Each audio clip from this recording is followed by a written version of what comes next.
It's another edition of Time About the Movies, and today we're taking a look at the two films of March 8th, 2002. Not that much to look at here, but two notable films here, so let's go ahead and jump right to it.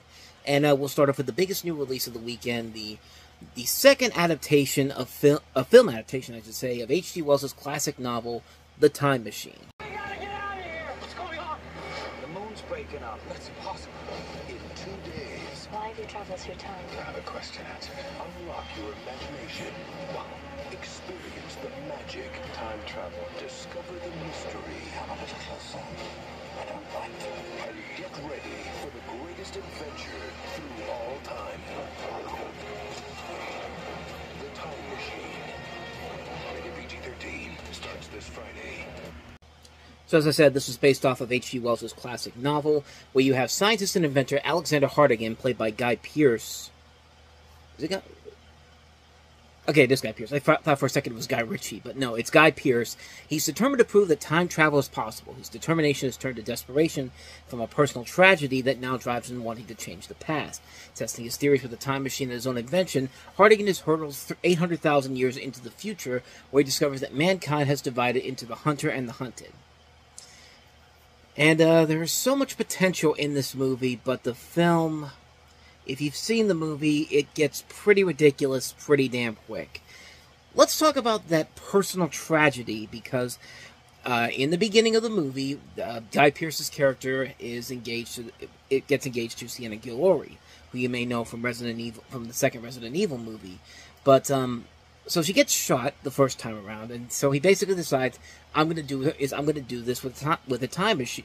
I'm going to build a time machine, go back in time, and save her. And she does save her, but then as soon as she saves her, she literally gets run over by a horse. And it's supposed to be this dramatic moment, but I'm sorry, if you watch the clip in this movie where she gets run over by the horse, it is done so hilariously bad. I could not believe it. Like, I've watched this. The first time I ever saw this was actually when Film Brain did Bad Movie Beatdown's review of this, and he showed that scene. I thought, no, there's no way that could be a real scene. But nope, a scene that's supposed to be so tragic and so just downright depressing, he gets killed. It becomes extremely hilarious when you realize that this woman just died, and we just showed her a dummy literally falling to the ground. And, like, how can you not laugh at that? And the funny thing about it is that the problems with this movie can be seen right from the get-go, because shortly after that, Alexander realizes that every time he tries to save Emma, it will result in her death through other circumstances. Let me point out here that in this movie, he's only done it one other time. So, you know, it would be nice if we got to see the many times that he did try to do it, you know, if he tried to do it more than once. But no, they show it happening one time, and we're supposed to just accept that no matter what happens, she's going to die no matter what. And, yeah.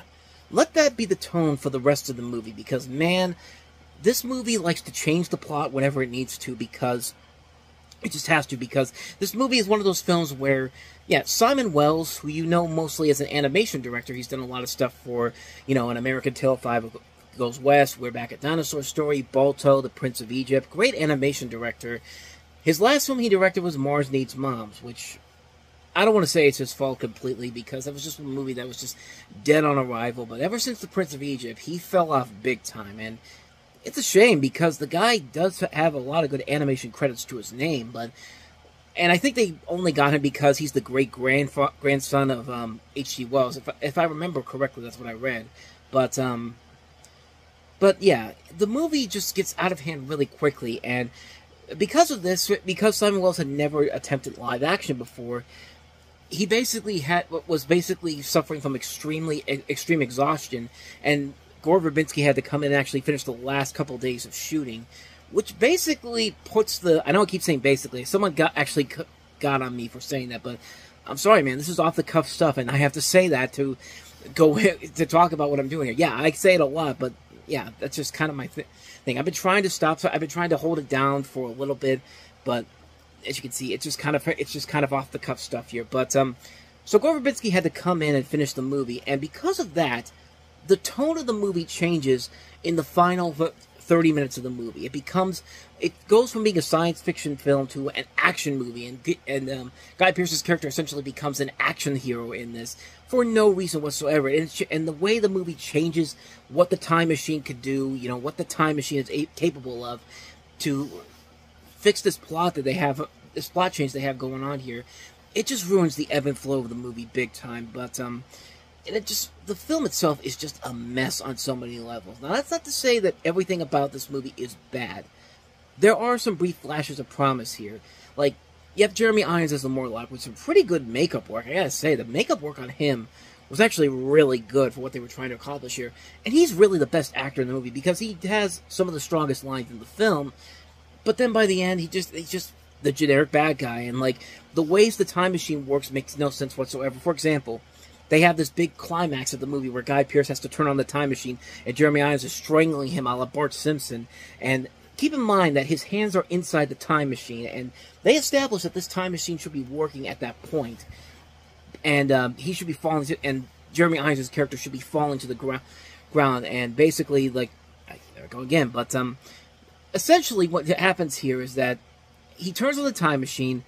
Jeremy Irons' character just completely dies because time is moving so fast, but his hands are still inside the time machine. It's just like it just makes no sense how this world works, and quite frankly, it doesn't feel like it wants to make any sense whatsoever. It's just kind of like, we're just going to do what we want here because we want to make an action movie here. And really, the directors they had for this, they had Steven Spielberg at one point attached to this, who could probably make this work. They had Brad Sirberling do this, who was a decent director on some movies, Casper, Lemony Snicket's A Series of Unfortunate Events, but he left over creative differences. I mean, the possibility is there, but unfortunately, this movie really fails because it didn't know what kind of a tone it wants to set. And when you bring in Gore Verbinski to direct the second half of the final 30 minutes of the movie, it really does show how the film basically just falls apart from what it was trying to accomplish from the beginning. And it's a movie that really, I've come to realize that this film could have been so much better than it had any right to be, but it just doesn't. And unfortunately, I don't think anybody's really ever going to touch this again and try to redo this story the right way. It's like if you get the right people involved and follow the story that H.G. Wells was trying to tell, you could have something really interesting here. But I think people are steering away from it because of how bad this movie turned out to be. And the end result of it is a mess of a film. So much potential really could have gone into it, but it doesn't know what kind of a tone it wants to set. It changes the tone towards the end of the movie when you bring in another director, and it just basically falls apart right from the get-go, and just like you have nothing really to look forward to when it's all said and done.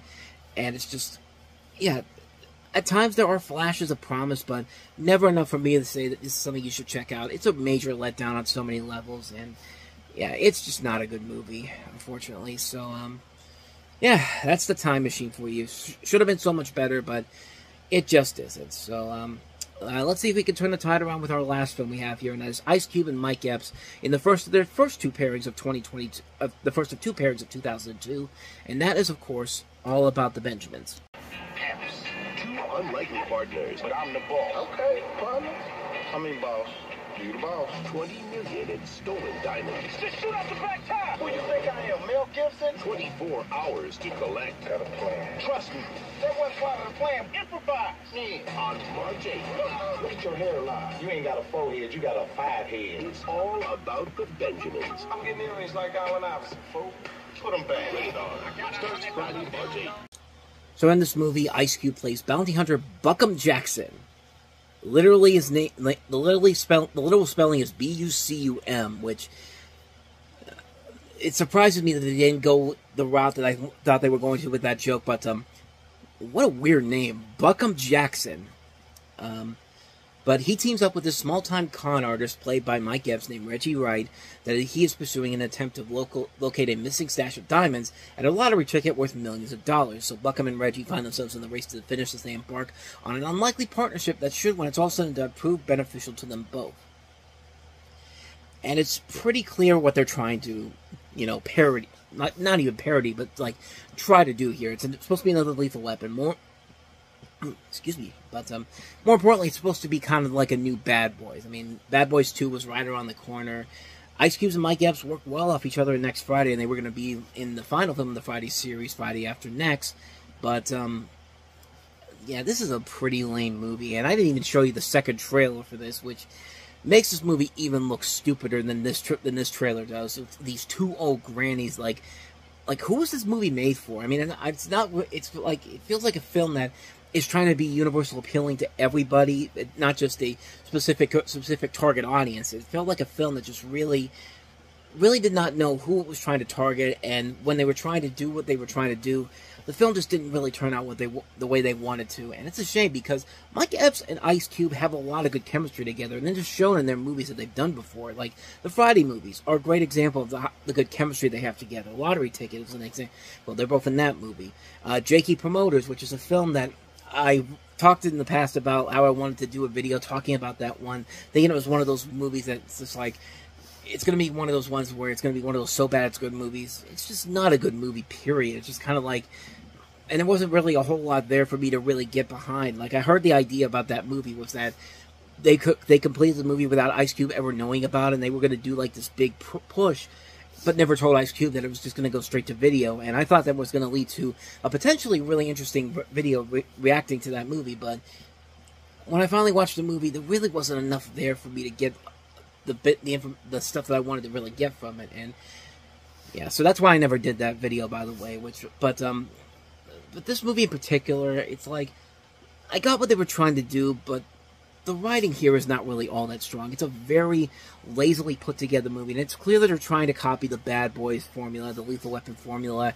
You know, they make the joke about, what am I, Mel Gibson? It's just like, it's basically like two young Danny Glovers working together, and that could be funny if you had a good script to work off of, but it just didn't work here. And I like Ice Cube, I like Mike Epps, I like seeing them in movies together, but this is one of those movies where, as much as I like to seeing them together again, the movie itself just really wasn't worth it in the end. And this one's become largely forgettable, even though Shout Factory just put out a deep Blu-ray of it not too long ago.